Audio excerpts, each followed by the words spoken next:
Hi, I'm David. Welcome to my channel, my yard sale. Hey, so today I'm going to do a little bit of an update on a post that I dropped earlier this week about protein shakes, my protein shake that I use. And I want to talk a little bit about my health update and my life update. So I hope you enjoy this. And if you have any questions or comments, do me a favor, leave them below because I do respond to all comments. Please be nice. Thanks. So, this last week, I actually had to buy a new belt. I have a belt that I've had for probably 20, 25 years. I bought a Carhartt belt, a leather Carhartt belt, maybe 20 years ago that I just knew that it would last forever because it was one single piece of leather. There was nothing was stitched together. It was just a piece of leather and I knew it would last forever. I spent a lot of money for it. Well, not a lot of money, but I spent enough money for it. And over the years, this whole weight loss thing that I've gone through, I've had to drill so many holes in this belt to try to tighten this thing up so that my pants don't fall down. That, I mean, I probably could have still drilled a couple more holes, but I just needed to get a new belt. I got a new belt. I got one of these nylon belts that you slide it through the buckle and then you can pull it tight. I figured that way I'd be able to just keep pulling it tighter if I needed to, and hopefully I won't have to tighten it anymore. But that's why I bought this kind of belt, and I'm hoping that this will solve my problem because I had lost so much weight that the pants that I have, I literally couldn't keep them up. I mean, I'd walk from one end of my house to the other, and my pants would be falling down. It was very frustrating. Imagine how frustrating that is if you can't keep your pants up. And my hands have neuropathy, so trying to get my fingers into the belt hoops and pull my pants up can be kind of frustrating. So I'm hoping this belt will solve my problems, even though I had a little bit of inflammation in my hands, and trying to work the buckle on the belt hasn't been the easiest thing. I wouldn't actually suggest the belt that I bought. I wouldn't suggest it because even though the function works right, the clasp on the belt works right, trying to disengage it is a little bit difficult. And I may end up going back to my Carhartt drilled belt because it's just easier for me to buckle and unbuckle. Like, there's obviously two emergencies when it comes to a belt: buckling it so that you can hold your pants up, especially if you've lost as much weight as I had. And then unbuckling it obviously can be an issue. There's a timing sequence there that can be an issue that, you have to think way ahead before you need to get that belt unbuckled and make sure you can get it unbuckled. So this whole belt buckle thing has been not as stressful, but a little bit of a stressful situation that I'm hoping to resolve in the next couple of weeks. So I did have to add some blankets to my bed, which I don't like because I don't like having 15 pounds of blankets on my bed. I feel trapped. Like if I had to get out from underneath the blankets real quick, again, because I have these problems with my neuropathy in my hands and sometimes my feet, like trying to get out from under these covers can be a little bit of a struggle. So I'm not really happy about adding more blankets. I did add an electric blanket, which I am kind of happy about because maybe I'll be able to take some of the weight of the blankets off and just use an electric blanket. Because it is starting to get cold where I live. And I think in the next week or so, it's supposed to be down into the teens. Like where I live in upstate New York, it can be 40 below zero over the evening. If it's a clear day or a clear night, the temperatures can go down to 40 below zero. On cloudy days, it stays a little bit warmer, which makes it a little bit better, but it can get very cold. And you kind of need to have that multiple layers of blankets, which again, I'm not really happy about because I don't want to get trapped under these blankets. But now I'm going to hook up this electric blanket and hopefully be able to stay warm. even though my body is like starting to stay a little bit warmer, I think somehow my metabolism is flipping back in my favor, I hope, because I am able to maintain a little bit more body heat. So one of the things that I wanted to add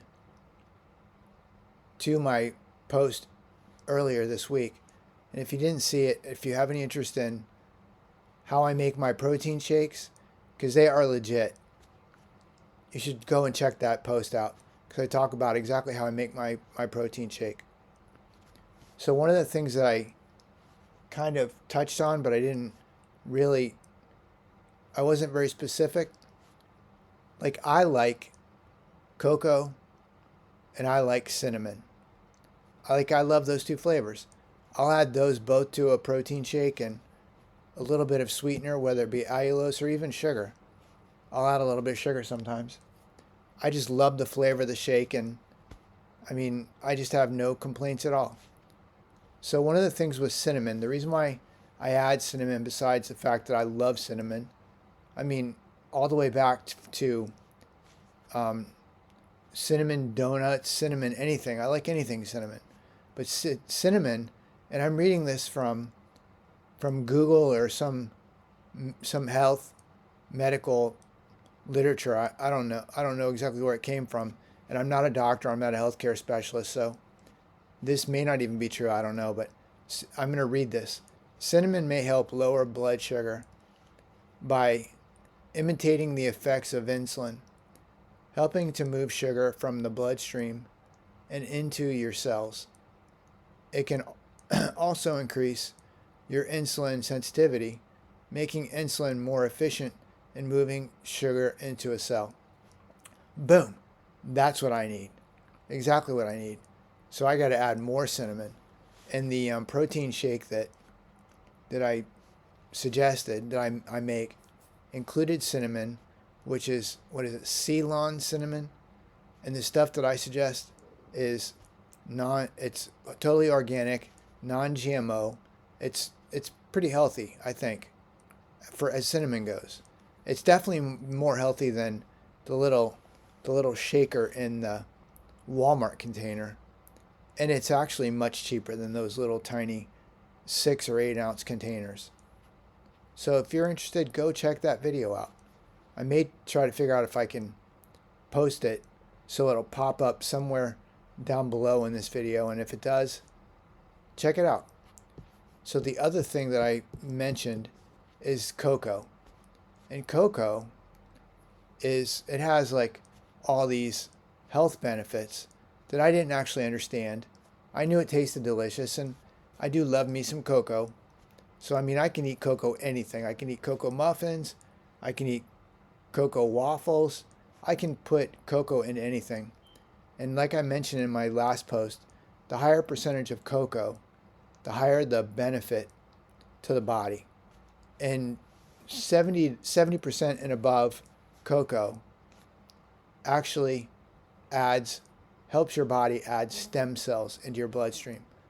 And I wanted to elaborate on how that happens. It's not the actual cocoa or the ingredients, or the I don't even know what you call them. It's not the parts of the cocoa, but cocoa increases nitric oxide production, which is an important signaling molecule, which explains how cocoa may reduce the risk of cardiovascular disease and improving vascular compliance. But that nitric oxide actually helps your body increase making stem cells, which helps your body heal. So if you're trying to heal your body, eat more cocoa, man, because that's going to do you good. Now, I have added sugar back into my diet, mostly in my protein shake, because I love me some sugar and cinnamon and cocoa. And it's not that much cinnamon, but it's more cinnamon than nothing. It's definitely above and beyond the carnivore diet, that's for sure. So as I'm adding sugar back to my diet, I feel this thing that I think is like glycation. And I can't actually find enough information on glycation to explain what that I'm feeling. But like I read something about glycation being where it makes your skin get more old and leathery, and like there's definitely documentation on that on YouTube videos and internet sites that talk about that. But then I see these little blurbs of glycation talking about how sugars get attached to proteins in the body and can gunk up tendons and joints.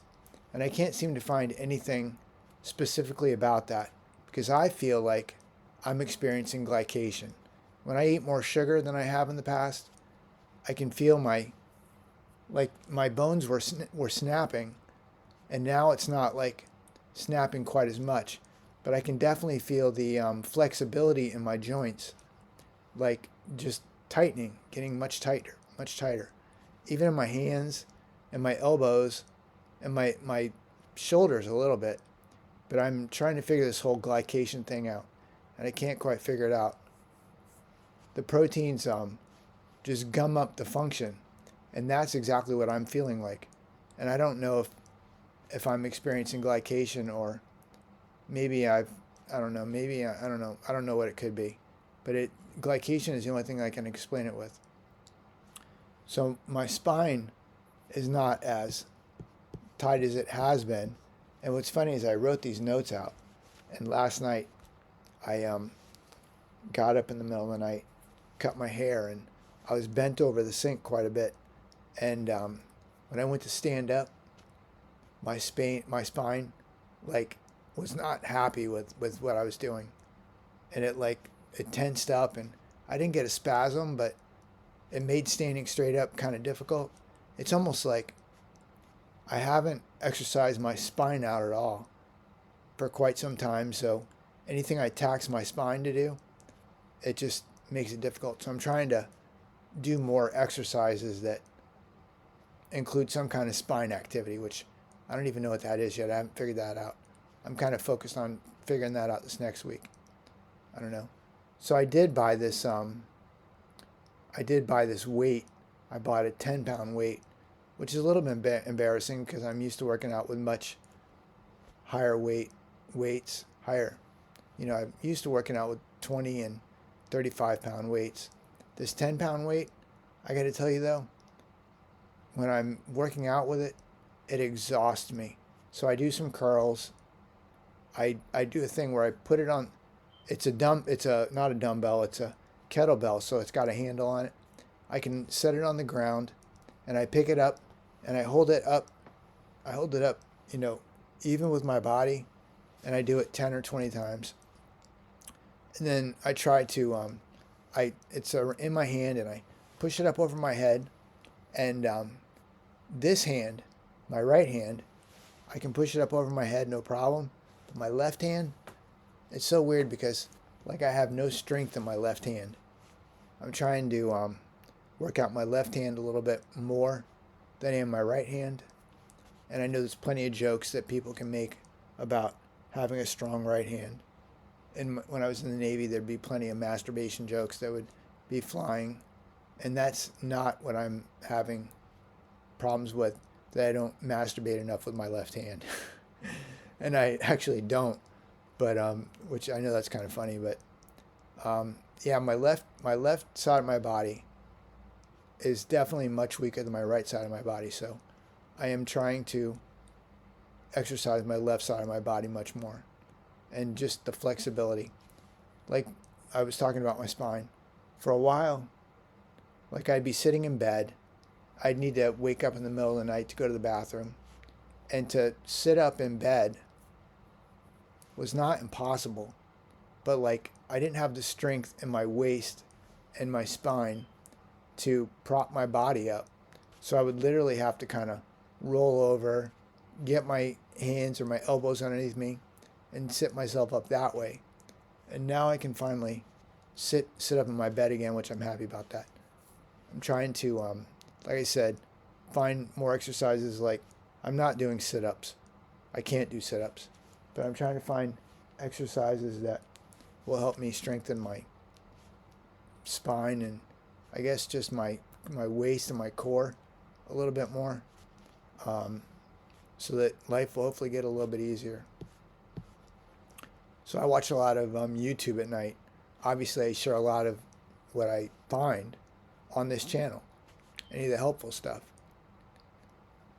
And I find that 3 things that I could watch 24 hours a day on YouTube. One is people making and eating cookies. I don't actually have to eat them. I don't want to go get cookies. But I could watch people eat cookies all day long, which is kind of funny. I could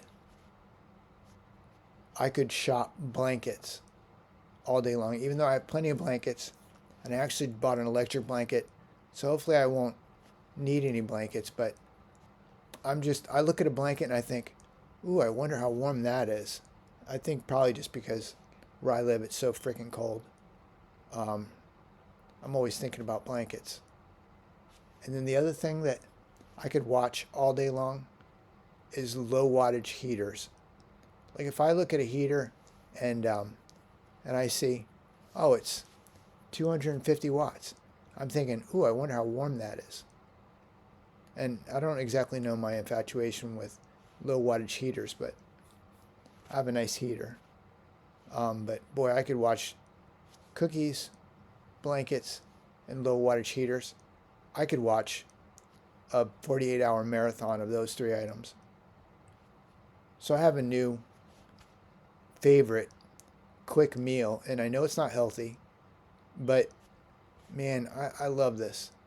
If I want to go into the kitchen and throw something in the microwave and eat something that's going to be kind of delicious and fill me up a little bit, I love to add 4 chicken nuggets, 5 chicken nuggets if I'm really hungry, and a frozen burrito on a plate. I'll microwave it for 2 minutes, and I feel like I'm English royalty eating that. I don't know what it is about that particular meal, but I just love that meal. I could eat that every night, even though I know I shouldn't, and I don't. I could literally eat that every single day, every night. Like, I don't know, it's a mix between the nuggets, and I do put sugar-free barbecue sauce on the nuggets. Actually, it's sugar-free, but this is the one I was talking about months ago. It has sucralose in it, so it has a sweetener. It's just not sugar, it's sucralose, which I think the sucralose does me worse off than the sugar does. But I love those nuggets and that burrito. And when I'm done eating, I feel so relaxed and so happy. I got to find some other things that I enjoy as much as chicken nuggets and burritos. Anyways, I know this isn't a super exciting post, but I just wanted to add a little bit of color to what I talked about earlier this week. And I wanted to update everybody on my health. So I have been having like some physical problems, the neuropathy in my hands, and I think it goes back to that sugar and glycation. So I'm going back to eating burger patties and cheese, which I know there's a lot of folks that think that's the right way to do it, which I agree. I don't disagree. I think there's definitely a little mix in between that makes sense. But every time I go back to eating burger patties and cheese, like primarily, and I eat that for a week, I lose 3 to 5 pounds. I mean, I can't completely explain that, why I lose quite so much weight. But it just kind of proves to me that anybody who's overweight or heavy and trying to lose weight, the right solution there is carnivore. Because, I mean, the water weight, and again, I don't know exactly what weight that I was losing, but it happens quick, and it definitely stays off for a little while. So yeah, I'm switching back to Ketovore, away from carnivore, because when I was eating only meat and eggs and cheese, I was just losing so much weight. And then as soon as I started adding carbs back in, I started gaining a little bit of weight again, almost to the point where I bought this new belt that I was talking about. I'm hoping to not need the belt. I mean, my pants were never like that tight, but my pants always fit. I'd like to be able to button my pants and not have them just fall down. And I'm talking about all pants. That's jeans, Carhartt pants, winter pants, anything. My waist size has been 32 since I was probably 18 years old. And it did get a little bit bigger at one point, but I've always kind of, like if I ate a lot of pizza and drank a lot of beer, my waist size would definitely increase. But as soon as I stopped doing that, my waist size would go right back down to 32. And over the last 2 to 3 years, I think my waist size has actually gotten much smaller.